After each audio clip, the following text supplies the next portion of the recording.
안녕하세요. 닥쳐라 정치입니다. 연말이 가까워오면서 올해 2020년 경제 실적들이요, 하나둘씩 발표되기 시작하고 있어요.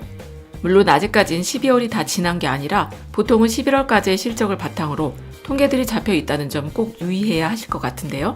그런데 산업통상자원부와 관세청이 지난 16일 발표한 자료에 따르면 12월 16일 오후 4시 41분까지 실적을 기준으로 해서요, 2019년에 우리가 얼마나 수출을 했나를 잠정 집계를 했더니 연간 누계 무역액이 1조 달러로 집계됐다고 합니다. 그러니까 1조 달러면 우리 돈으로 환산해 1163조 5천억인데요. 특히나 올해는 미중 무역 분쟁이나 일본의 수출 규제, 그리고 영국의 브렉시트, 그리고 홍콩 시위 등등 이렇게 국제적으로 아주 어려운 일들이 많이 있지 않았습니까? 게다가 우리나라 무역이 미국, 중국, 일본, 홍콩에 집중돼 있었던 상황이라서 정말 어려움이 많았던 한 해였어요.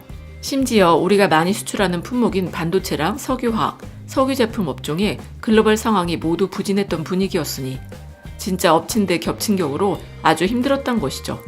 하지만 그런 어려움을 다 이기고 3년 연속 무역액이 1조 달러를 돌파했다는 소식은 아주 큰 의미가 있는 것 아니겠습니까? 더구나 수출 단가가 하락한 상황에 3년 연속 1조 달러를 달성했다는 건 아주 대단한 선방인 것이죠. 그리고 참고로 세계적으로 봤을 때 무역액 1조 달러를 넘긴 나라는 중국이나 미국, 그리고 독일, 일본, 네덜란드, 프랑스, 영국, 홍콩, 이탈리아, 그리고 우리나라, 대한민국 이렇게 10개국 뿐이라는 겁니다. 특히 3년 연속 1조 달러를 달성한 나라는 이탈리아를 제외하고 9개 나라밖에 없다고 하니까 정말 이거는 대단한 성과가 아닌가요? 그렇게 나라가 망한다 하면서 언론이나 야당이 떠들어댔는데 말이죠.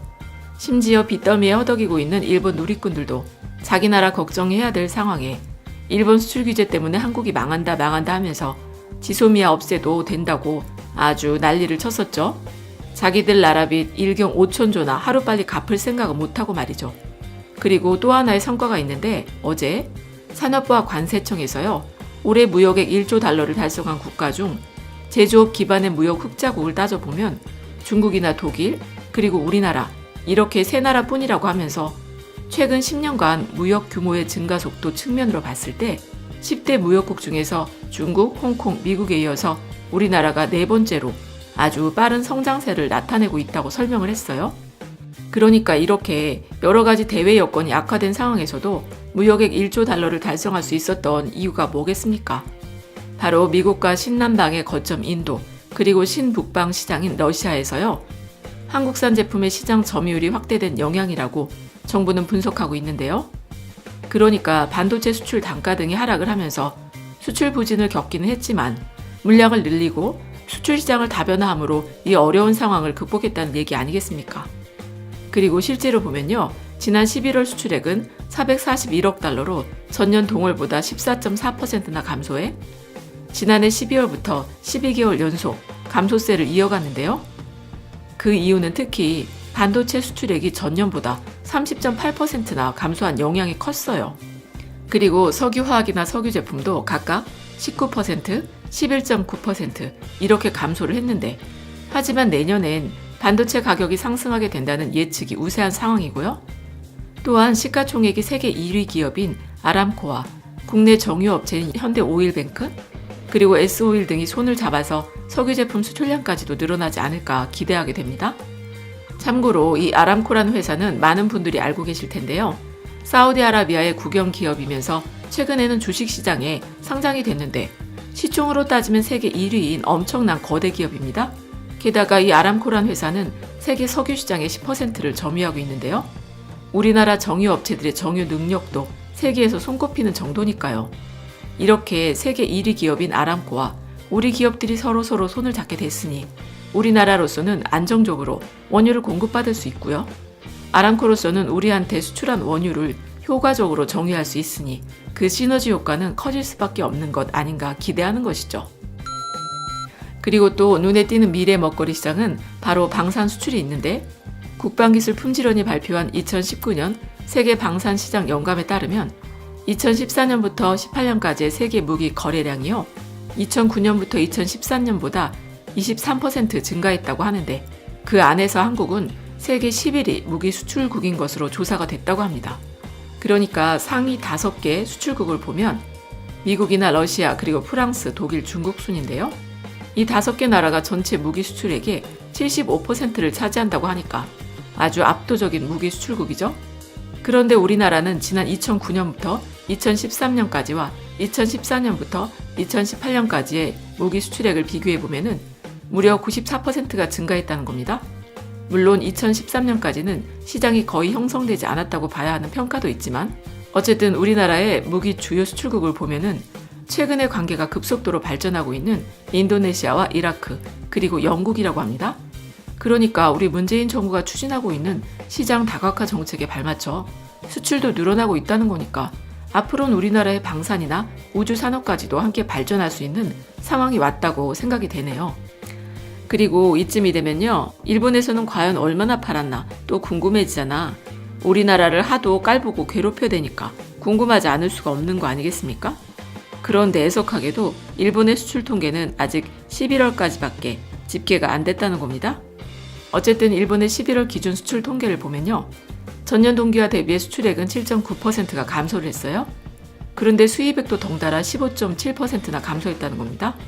그래서 되려 적자폭이 88.9%나 감소하게 됐는데 그러니까 수출이 7.9%나 감소한 상황에 적자폭이 줄어든 거니까 이게 적자가 줄었다고 해서요.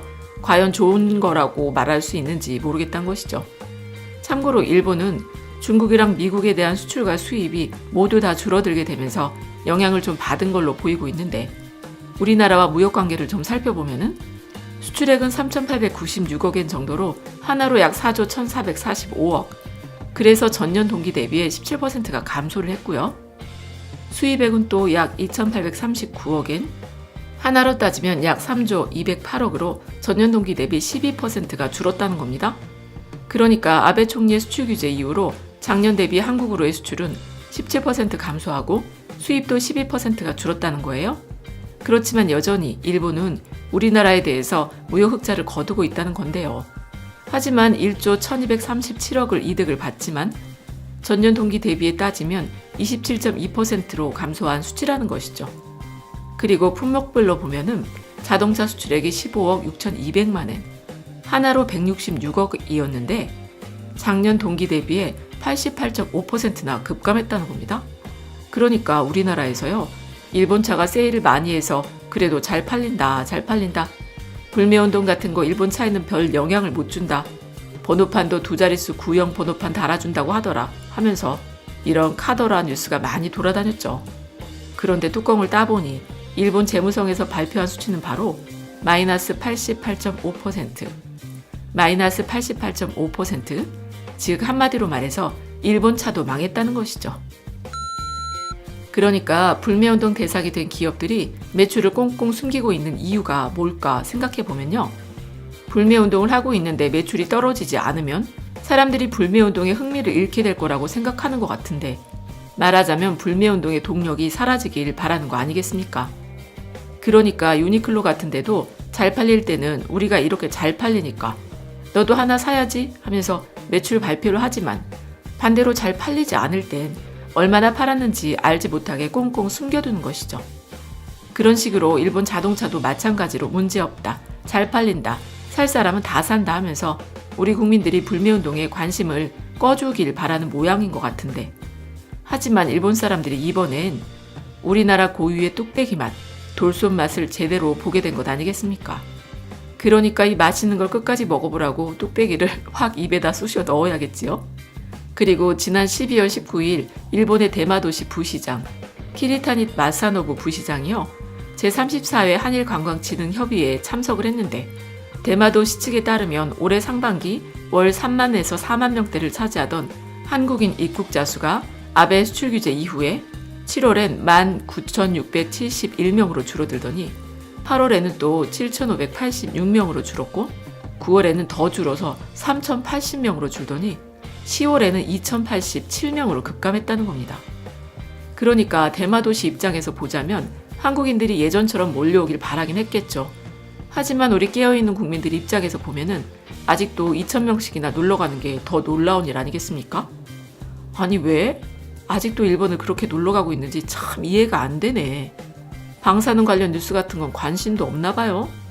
어쨌든 전체 외국인 관광객들 중에서 80%를 차지하던 한국인 관광객들이 줄어들게 되면서 국제 항공편도 줄어서 이제는 휴무에 들어간 상태라고 하면서 키리타니 부시장이 한다는 말이요.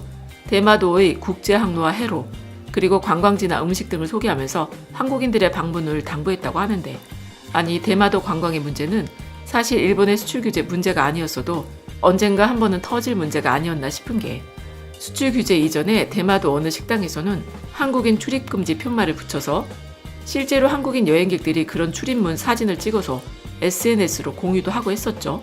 그러니까 우리 국민들이 그런 사진을 보면서 남의 나라 가서 돈 쓰고 즐기려고 여행을 가는 건데, 그런 차별과 혐오를 감수해 가면서도 대마도가 과연 갈 만한 곳인가 싶은 생각이 드는 거 아니겠습니까? 어쨌든 다른 건 모르겠지만요. 저는 일본 관광과 관련해서만큼은 노 재팬 운동 이후에 벌어진 이 상황이 이미 예전부터 이랬어야만 되는 정상적인 상황이 아닌가 생각이 되네요. 더구나 일본 정부에서는 방사능 문제를 제대로 깔끔하게 오픈하지도 못하고 있는데, 죽을 때 죽더라도 곱게 죽어야지. 그렇지. 나중에 죽을 때 곱게 죽어야 하는 게 아닐까 하는 생각도 드네요. 어쨌든 노 재팬 운동이야말로 비정상의 정상화라고 할 수 있겠네요. 그럼 끝까지 들어주셔서 감사드리고 좋은 의견 있으시면 댓글로 많이 남겨주세요. 감사합니다.